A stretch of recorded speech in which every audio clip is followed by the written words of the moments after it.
तो सामने है 2 साल से मैनिफेस्टो को, उस विचार को हम लोग गांव-गांव रखे हैं। विधानसभा के स्तर पर जो मैनिफेस्टो 28 के बारे में जारी करेंगे। 4 बार के पूर्व विधायक रहे हैं सुनील पांडे, उसके उनका बेटा बीजेपी के टिकट से चुनाव लड़ रहे हैं। दूसरी तरफ माले के 2 बार के भी लास्ट विधायक रहे हैं। कितना टफ रहेगा जन स्वराज के लिए?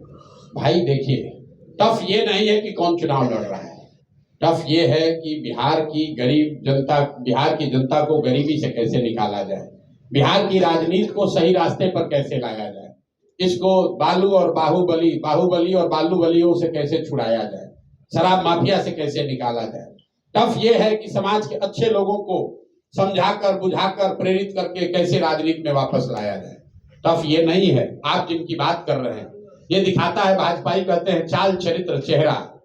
इनको तरारी के विधानसभा में कोई चाल चरित्र चेहरा वाला नहीं मिला। ये कहते हैं परिवारवाद की बात। कौन चुनाव लड़ रहा है भाजपा से? नाम बताइए। कोई मिस्टर विशाल हैं? कौन है विशाल? किसी बाहुबली के लड़के हैं। कहानी खत्म। चाल चरित्र चेहरा परिवारवाद पर सारे दावे खोखले हो गए। चाहे जनरल साहब चुनाव लड़ते, घनश्याम जी लड़ते या किरण जी लड़ते, ये इसमें से कोई किसी विधायक बालूबली का बेटा नहीं है। ये कोई प्रशांत किशोर का रिश्तेदार नहीं है।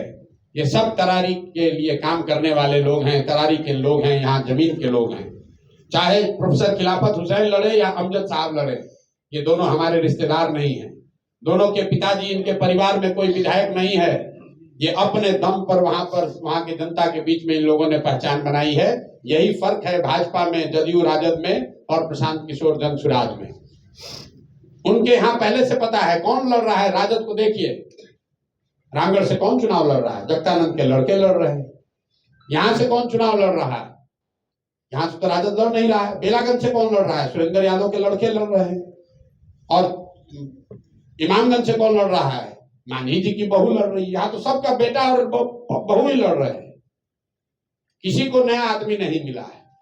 जन स्वराज ने जो वादा किया है कि हम आपके क्षेत्र के किसी न किसी काबिल व्यक्ति को चुनाव लड़ाएंगे, उसके पास पैसा कितना है, उसके पास बाहुबल कितना है, उसके पास संगठन कितना है, उसकी जाति की संख्या कितनी है, इसका कोई महत्व नहीं है। जो चारों उम्मीदवार जन स्वराज के फाइनली तय कर दिए गए हैं, तरारी से किरण सिंह, बेलागंज से अमजद साहब, इमामगंज से जितेंद्र पासवान और रामगढ़ से सुशील कुशवाहा। ये चारों नाम आप मुझे बता दीजिए। इसमें किसी के पिताजी अगर विधायक हो, कोई राजनीतिक परिवार से हो, इन चारों पर किसी तरह का इनके चरित्र पर आरोप हो, कोई इसमें बाहुबली हो, शराब माफिया हो, कोई बालू का काम करता हो, ठेकेदार हो, बदमाश हो, तो आप जरूर हमारी गर्दन पकड़िए। और अगर मान लीजिए कभी गलती से घोषणा हो भी जाएगी, तो हम लोग कैमरे पर आकर माफी मांगकर उसको वापस लेने में भी हिचकेंगे नहीं। इसमें कहीं कोई दिक्कत नहीं है। गलती हो जाए उसको सच्चाई स्वीकार करेंगे, माफी मांग लेंगे, भैया गलती हो गई, ये दूसरा नाम ले लो। गलती हो सकती है, लेकिन गलती को न मानना वो ठीक नहीं है। प्रधान जी, घनश्याम जी